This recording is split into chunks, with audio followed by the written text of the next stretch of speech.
എൻ്റെ പേര് ജെനിൽ ജെയിംസ്. എറണാകുളത്താണ് എൻ്റെ വീട്. ഞാൻ വർക്ക് ചെയ്യുന്നത് മുംബൈയിലാണ്. IT ഫീൽഡിലാണ്. ഡിസൈൻ എഞ്ചിനീയറായിട്ട് വർക്ക് ചെയ്യുന്നു.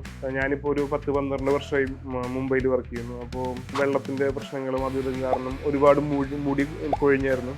ഞാൻ അതിനു വേണ്ടി ഒരു സൊല്യൂഷൻ ആലോചിച്ച് നടക്കുകയായിരുന്നു. ഹെയർ പാച്ചിനെ പറ്റിയൊക്കെ ആലോചിച്ചു. പക്ഷേ ഹെയർ പാച്ചിനേക്കാൾ നല്ലത് ഹെയർ ട്രാൻസ്പ്ലാന്റേഷൻ ആണെന്നാണ് ഒരുപാട് ഗൂഗിളൊക്കെ ചെയ്ത് നോക്കിയപ്പോൾ മനസ്സിലായത്. പിന്നെ ഞാൻ നല്ലൊരു സ്ഥലത്തൊക്കെ പോയി അന്വേഷിച്ചായിരുന്നു. അവസാനം ലാഡ് ഇൻസ്റ്റിറ്റ്യൂട്ടിൽ വന്ന് ഡോക്ടറെ കൺസൾട്ട് ചെയ്തായിരുന്നു. മലായി ചൗധരിയായിട്ട് കൺസൾട്ട് ചെയ്തായിരുന്നു. ഒരുപാട് റിവ്യൂസിൻ്റെയും ഒരുപാട് ആളുകളുടെ അഭിപ്രായങ്ങളുടെയും അവസാനം ഞാൻ ലാഡ് ഇൻസ്റ്റിറ്റ്യൂട്ട് ചൂസ് ചെയ്തു.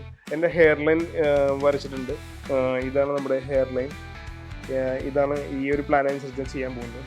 ഞാനിപ്പോൾ എന്തായാലും സർജറിക്ക് വേണ്ടി നിൽക്കുകയാണ്. സർജറി കഴിഞ്ഞിട്ട് നമുക്ക് കാണാം.